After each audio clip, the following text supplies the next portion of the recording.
ntago abantu nabikubwiye ko abantu badateye ikintu abo ngabo babikoresha ubwo wasanga ari bamukagatare babane nahoze mvuga kandi njyewe ndi isoko wowe uri isoko nimba ndi isoko ndabyara banje mugasambana nako twasambanaga gusa kuko icyo gihe nari nyiri umwana arata ntago nari ni nkuko umwana w'umwangavu n'ubundi aba yumva haruze mu mazina byibuko byagenze nyibutsa nyine ntago mbyibuka mufite byinshi mu cyane ya bakunzi ba Kiza Crowd TV ndetse ku bufatanye na Royal Kings TV twese tuhabereye rimwe amateleviziyo abiri arimo aratwika kandi bikomeye ndetse afite ibiganiro bitoroshye turongeye turagarutse tugarukanye abasore babiri hano hari twongeye gusubirana Kiza Crowd TV n'ubundi ari nako channel yiwe yitwa turongeye turi kumwe na Mazimagari iminsi myinshi iminsi myinshi warukumbuye rwose muri hano twari tugukumbuye kugira ngo tuganirize ese nyuma y'ikiganiro twagiranye comments zagaragayeho comments abantu bagiye bashiraho bavuga bati bamwe baragushyigikiye abandi bagenda babyanga bavuga bati uwo muntu rwose ntidukeneye kongera kumubona ibyo bintu nibicike abandi bati courage so byagukoze ku mutima ibyaba bibabaje kuri wowe nibihe ibyari byiza kuri wowe nibihe sinavanga wenda ngo hari ibyanshimishije cyangwa ngo byambabaje kuko buriya umuntu wese avuga ibimuri ku mutima umuntu waba waravuze anshima nshyigikiye nuko yumvaga ko ari ibintu binejeje uwavugaga nawe arimo andwanya nawe ni umutima we niko wamubwiraga ni uburenganzira bwe nta kintu nabivugaho nibyo okay so ubwo duherukana twagiranye ikiganiro cyiza ariko noneho hano Kiza Crowd TV yagutumiye ari we Claude nyine aravuga ati noneho ndagira ngo tugirane ikiganiro murabyibuka twari twicaye nkaha ngaha n'ubundi byara amasaha nkaya ngaye ubwo twari twicaye tugirana ikiganiro ndibuka ko Claude n'ubundi yari yambaye gutya uretse we ko mbona wahinduye so waje wimakiye wakubise utuntu fresh ukuntu mu buryo bwawe so Claude aragira ati ibintu Mazimagari yavuze ubushize simbyemera nagiye nanyuzwe noneho nje kumubaza neza nyirizina ibyiwe mbo tugasa nkaho dukoze debate nkamuhukuri kwanjye naje nitwaje Bibiliya nkuko ubushize nari ntabigenje ariko naje cyagiye ntiteguye noneho ubu niteguye nje kumubaza neza mu mutima wanjye ndumva ndi open kumubaza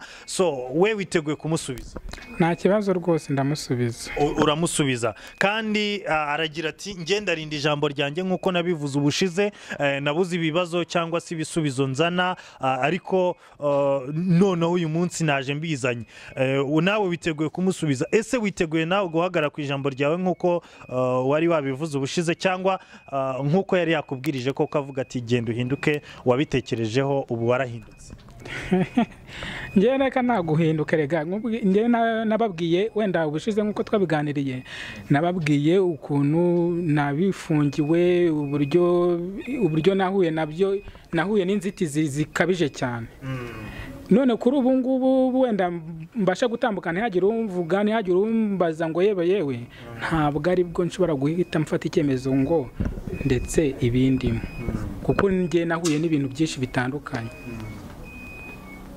So Claude turakwakiriye kuri Kiza Crowd TV ndetse ku bufatanye na RK TV cyangwa se Royal Kings TV.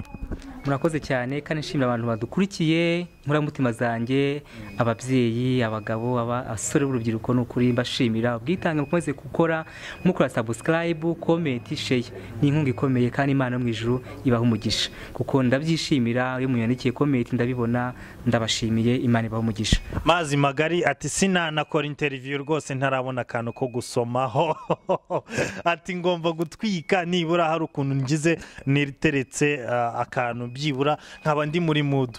Ese Claude we ntago ujye usomaho ko mbonye baguhereza ukabyanga? Ngiye ntago mwinzoga narakijijwe. Claude akomeje gukizwa naho wowe urabivuga iki?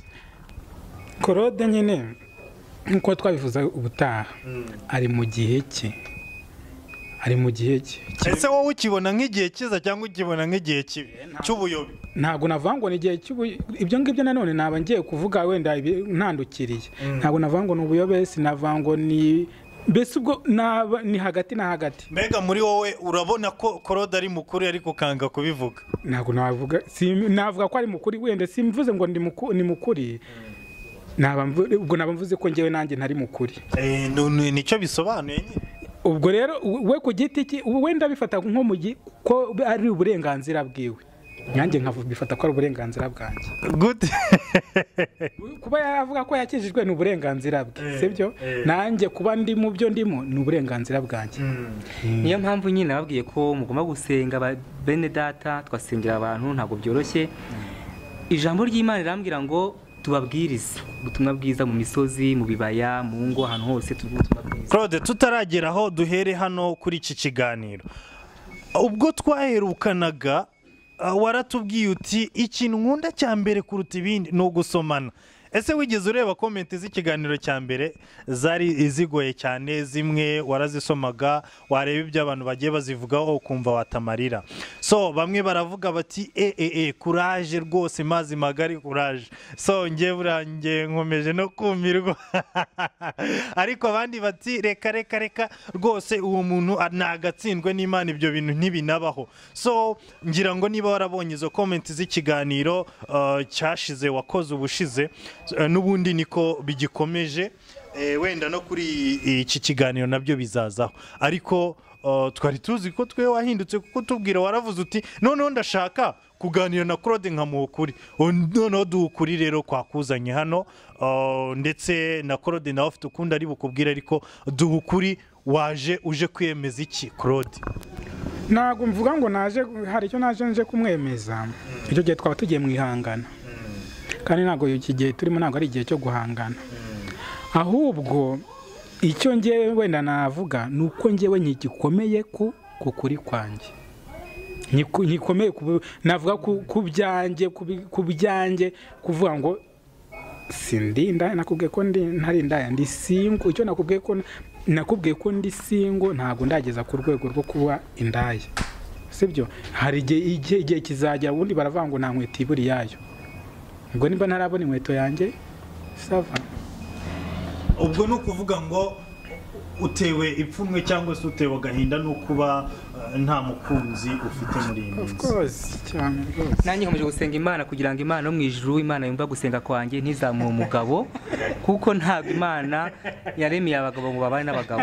Imana yo mu ijuru niba byumva izamfashe, ntizamuhe umugabo mugenzi ngo babane bizajye bipfa buri munsi.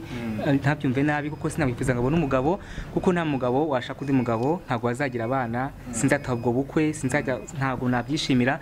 Igihe cyose iyo nsenga, igihe cyose iyo ndi kuvuga, nsengera abangaba ndatasize muri rasayo y'ibyaha, ngo baze bare muri Yesu ibyiza birimo. Claude, mbere yuko umubwira ibyo Yesu yagukoreye cyangwa ibindi n'ibindi, hari ahantu twasubiye iki kiganiro mwari murimo mudiscusinga cyane, uvuga uti ntago nkibirimo, harimo ibyo yarimo kwemeza. Urumva twigeze no kugirana ikiganiro avuga ati ngewe buri mugabo wese nkunda umugabo w'amajeya.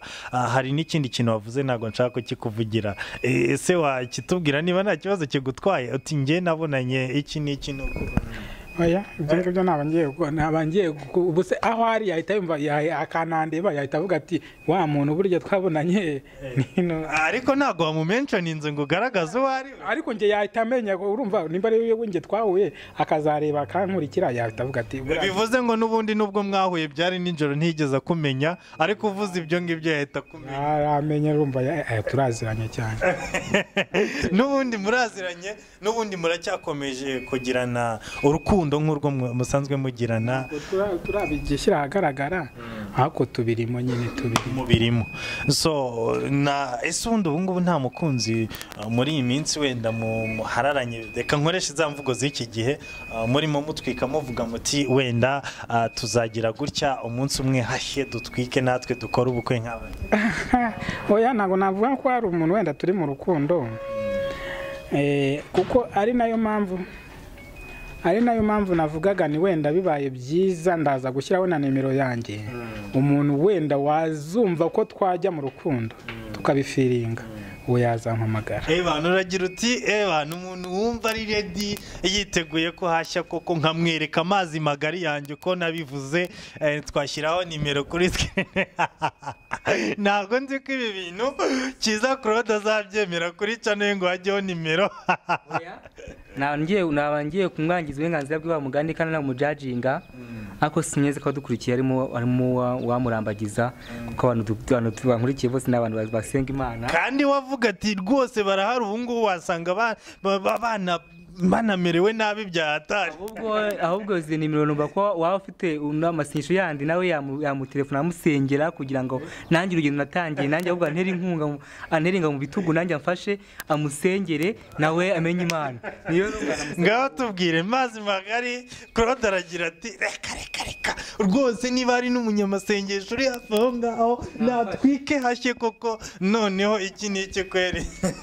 Tubwire kandi wowe uragira uti kuri screen yaba habaga hari umuntu uri hafi, ese bo wenda icyo reka tukihorere.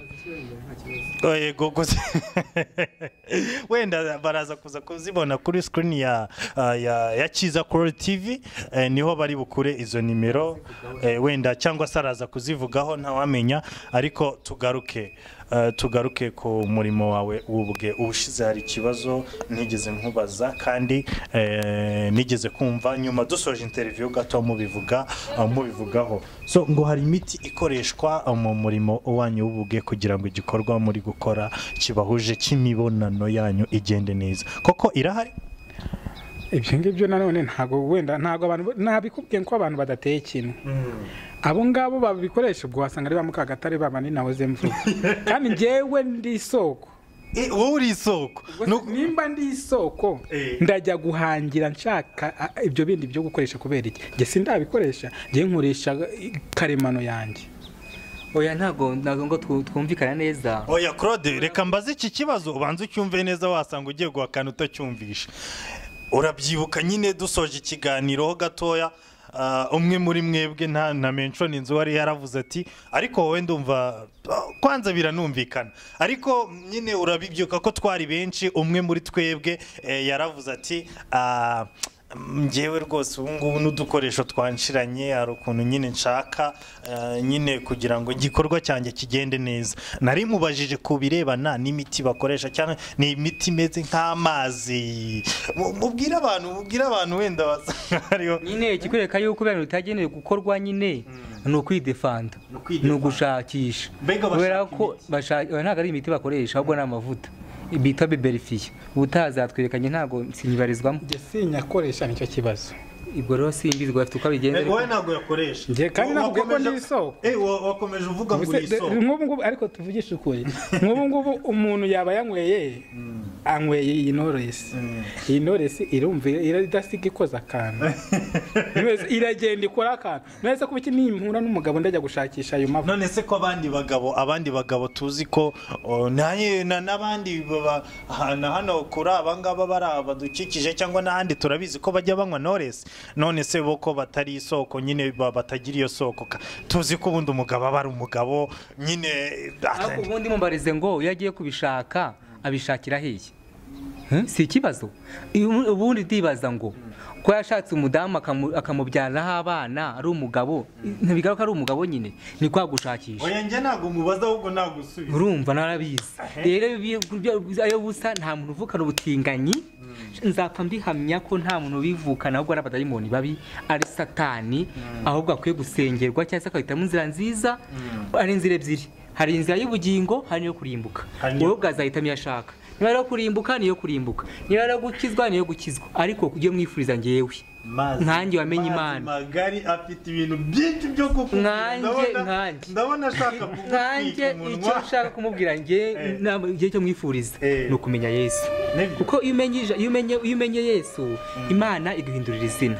Iyo umenye Imana iguhindurira inshuti. Mfite inshuti pe, ababa muri Amerika, ababa hanze, abari i Kigali, abashumba, abapasiteri, abanyasengesho, ni inshuti zanjye. Ariko kiragiye nyine umupagani nyine mwisaho y'ibyaha nta nshuti nagiraga. Nagira inshuti nk'izi ngizi twagendanaga. Inama bangiraga yari y'Uburaya. Inama twagiranaga yindi niyo kunywa inzoga, niyo byabwenge. ni amatabi ni kunywa amatabi ni kumubwira gute kwisha mu ngeso y'ubusambanyi nta nama ntaki ariko umaze kumenya Yesu Kristo maze kumenya Imana nafashe izindi nshingano namenye uwo ndiwe ndisobanukirwa nibyo mwifuriza nanjye rero si uko mwanga nuko twakoranye ibi byose ngenda mbasa bagenzi banjye nkabaganiriza uwemera azemere ntabwo mbajari gasi ku ngufu kuko inzira n'ebyiri ashatse azakizwe kandi Imana yabashe kumigura njyewe yamuhindura ariko nyine reka nawe tumuhe umwanya agira ikintu avuga kuri ibyo bintu uri kuvuga njyewe kubyo icyo nabivugaho guhinduka njye nakubwiye ubutaha tuganira ukuntu nakubwiye ko njyewe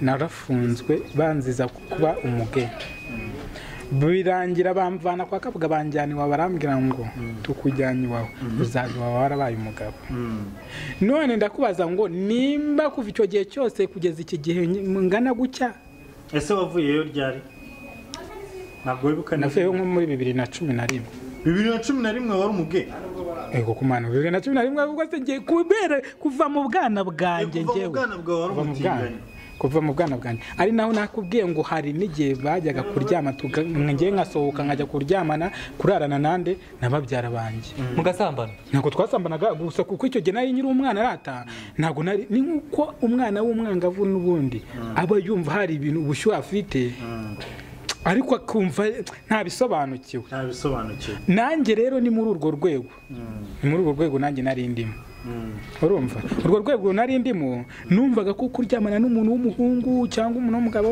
wumva ko ari ibintu nkumva ndabifiringa cyane nkumva ndabikunze cyane ariko noneho nyuma yuko abantu babara wowe ko wabikoze warababaraga se nababaraga rimwe na rimwe gukota niyo byo nakubwiye ko rero bitari ibintu byawe kuba warababaraga si ibintu byawe nge rero simbabara kandi nakubwira tunavugisha ukuri nanababwiye ukuntu twajyanye ahantu nababwiye ukuntu byamugendekeye urumva ibyo bintu byari ibye nibyo nihinzemo wowe nibyo wihingiraga nibyo wihingaga amahari kuko nimba twarajyanye ahantu umugabo wawe akakunanirwa akavuga ati ntibiri kuvamo nuko yabonaga wowe ubwawe ukavuga ati Patrick wakabyara mbabarira unyakire mbese nakwakiraga mu yagiraga cyane urasi uko nabishoboye bwo uriya mugabo mbiko ko kiriya gihe yagiraga cyane kuko yagiraga cyane nje nkabishobora kabiri babusamye abagabo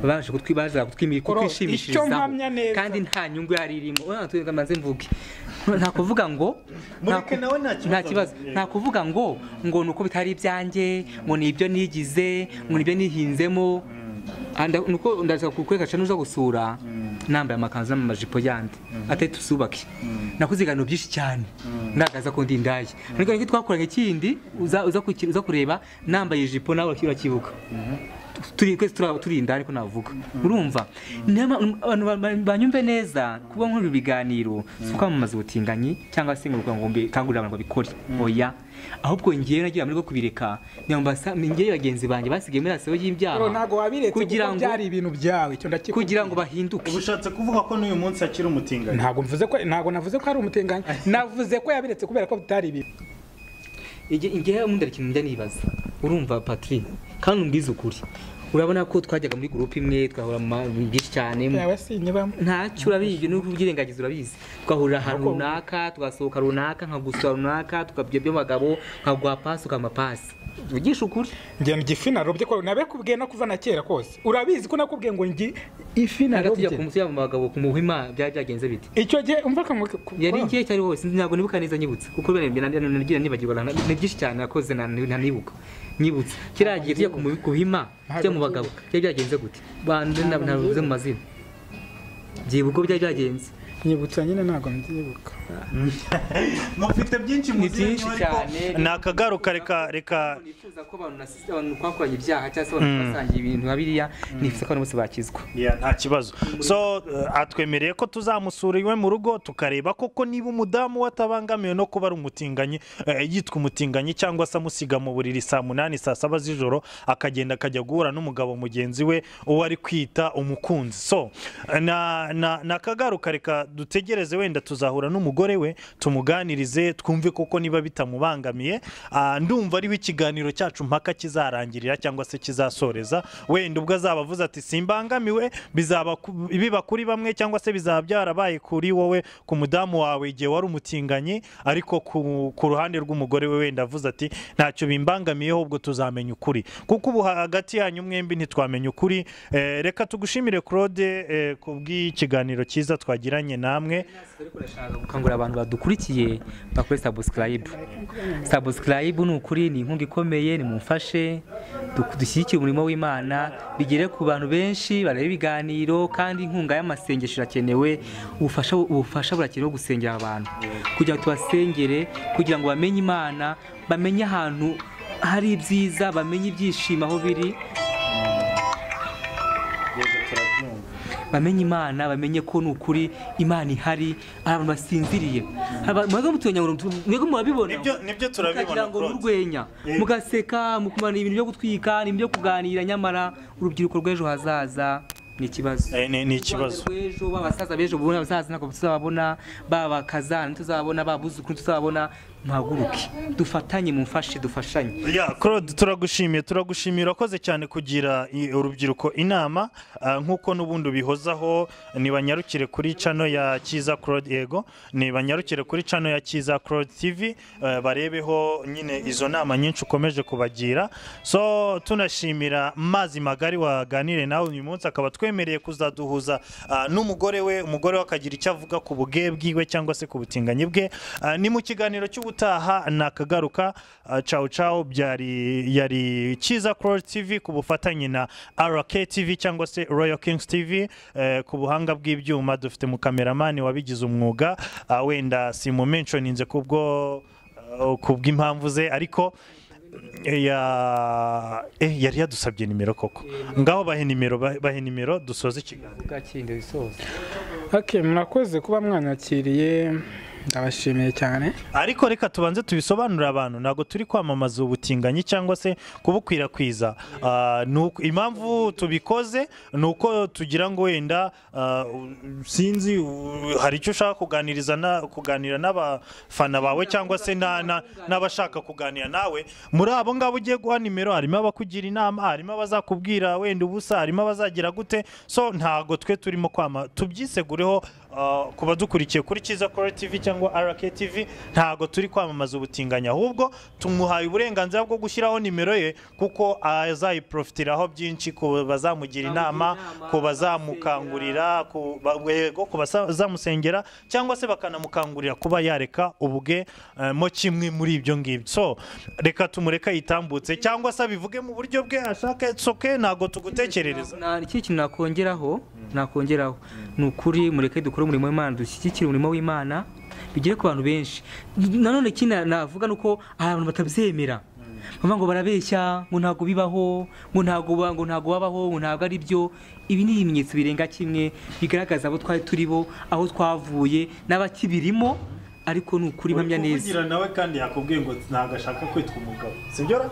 Ni umugabo ku giti cye, gunda n'umugabo ko afite ubwanwa, ni umugabo afite n'umudamu, ni umugabo nta mabere n'akazi ke, ni umugabo, ni umugabo ku giti cye.